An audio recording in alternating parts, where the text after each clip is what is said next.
Hi friends, welcome to my channel. ഞാൻ സീമ.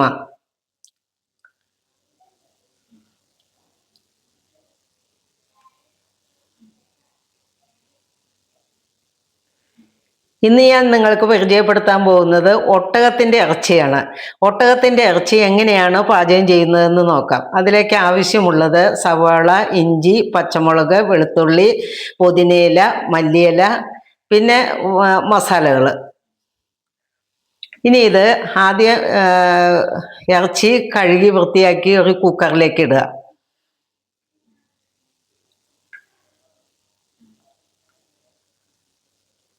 നമ്മൾ beef എങ്ങനെ പാചകം ചെയ്യുന്നു അതുപോലെ തന്നെയാണ്.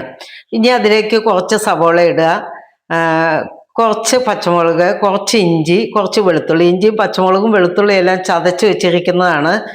അത് ഒരുമിച്ച് ചതച്ചിട്ട് അതിൽ നിന്ന് കുറേശ്ശെ എടുത്ത് ഇതിലേക്ക് ഇട്ടാൽ മതി. ഇനി ഇതിലേക്ക് കുറച്ച് മഞ്ഞൾപ്പൊടി ഇടുക, കുരുമുളക് പൊടി കൂടുതലിടുക,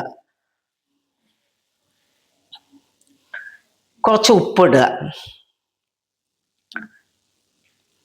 ഇറച്ചിക്ക് ആവശ്യമുള്ള ഉപ്പ് നമുക്കിപ്പോൾ ഇടാം. ഇനി എല്ലാം കൂടി നല്ല പോലെ കൈകൊണ്ട് തിരുമ്മിക്കൂട്ടുക, നല്ല പോലെ മിക്സ് ചെയ്തെടുക്കണത്.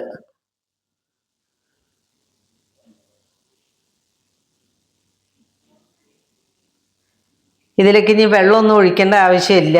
ഇതിങ്ങനെ തന്നെ കുക്കറിൽ വെച്ചിട്ട് വേവിച്ചെടുക്കുക. ഇത് വേവുമ്പോൾ ഇതിൽ നിന്ന് തന്നെ വെള്ളം ഇറങ്ങും, അതുകൊണ്ട് വേറെ വെള്ളം ഒഴിക്കേണ്ട ആവശ്യമില്ല.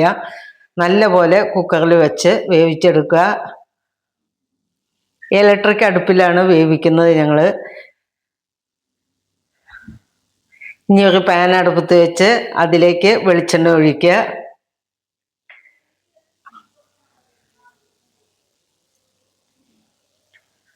വെളിച്ചെണ്ണ ചൂടായി വരുമ്പോൾ അരിഞ്ഞു വെച്ചിരിക്കുന്ന സവാള അതിലേക്ക് ഇടുക.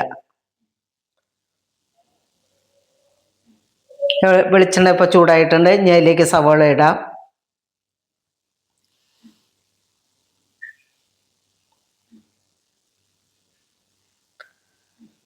ഇനി സവാള വഴറ്റുക. സവാള ഒന്ന് സോഫ്റ്റ് ആകുന്നവരെ വഴറ്റിയതിന് ശേഷം വേണം ബാക്കിയുള്ള ഇൻഗ്രീഡിയൻസ് ഇതിലേക്ക് ചേർക്കാൻ.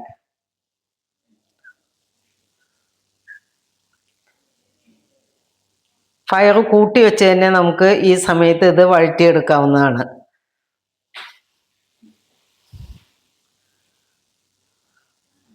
സവോള സോഫ്റ്റ് ആയിട്ടുണ്ട്. ഇനി ഇതിലേക്ക് ഇഞ്ചി, പച്ചമുളക്, വെളുത്തുള്ളി ഇവ ചതച്ച് വെച്ചേക്കണത് ഇതിലേക്ക് ചേർത്ത് നന്നായി വഴറ്റുക. ഇനി ഇതിലേക്ക് പൊടികളാണ് ചേർക്കുക. മഞ്ഞൾപ്പൊടി,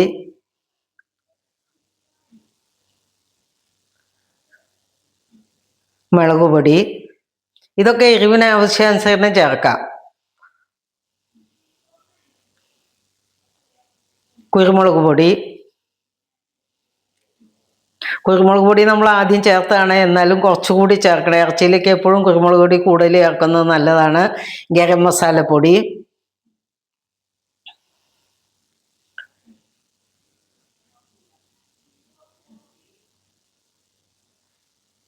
ഗരം മസാലപ്പൊടി ഇട്ടപ്പോൾ തന്നെ ഡാർക്ക് കളറായി. ഇനി ഇതിലേക്ക് മല്ലിപ്പൊടിയും കൂടെ ചേർക്കണം. മല്ലിപ്പൊടി എപ്പോഴും ബീഫിലേക്കാണെങ്കിലും പിന്നെ പോർക്കിലേക്കാണെങ്കിലും ഒക്കെ മല്ലിപ്പൊടി കുറച്ച് കൂടുതൽ ചേർക്കണം.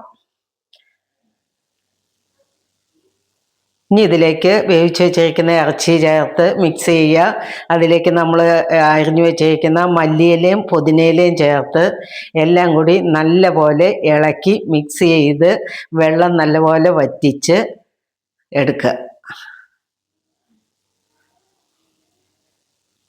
ഇത്രയേ ഉള്ളൂ. ക്യാമൽ മീറ്റ് റെഡി ആയിട്ടുണ്ട്.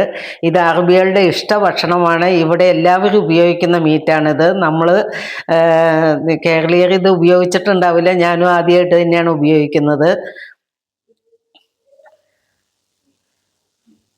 നല്ല സൂപ്പർ ടേസ്റ്റാണ്. ഇനി ഇതിലേക്ക് ഒരു നാരങ്ങയുടെ പകുതി പിഴിഞ്ഞ് ചേർക്കുക. ഈ വീഡിയോ നിങ്ങൾക്ക് ഇഷ്ടമാവുകയാണെങ്കിൽ ഷെയർ ചെയ്യണം, ലൈക്ക് ചെയ്യണം, കമൻറ്റ് ചെയ്യണം. ഇത് നിങ്ങൾ ആരെങ്കിലും കഴിച്ചിട്ടുണ്ടെങ്കിൽ ഇതിൻ്റെ അടിയിൽ കമൻറ്റ് ചെയ്യണം. ഞാൻ ആദ്യമായിട്ടാണ് കഴിക്കാൻ പോകുന്നത്. കഴിച്ചു നോക്കി, നല്ല ടേസ്റ്റാണ്. നമ്മുടെ ബീഫൊക്കെ മാറി നിൽക്കും. Okay, thank you. അടുത്തൊരു വീഡിയോ ആയിട്ട് വീണ്ടും കാണാം. ബായ്.